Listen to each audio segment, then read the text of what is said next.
समाधानाला जग जिंकावे गोडवाणीन जग जिंकावे प्रेम भावान प्रवचन ऐकावे मन लावून प्रसन्न होईल हे तन मन धम्मलाया जागदा साधावी ही सफलता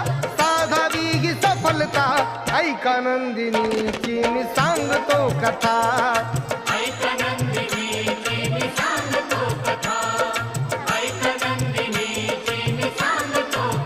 बघून सुकेशिनीचे मुंडण तिला विचारी भंते कारण सुकेशिनीने जे कथन केले ऐकून भंतेजी चकित झाले पुण्य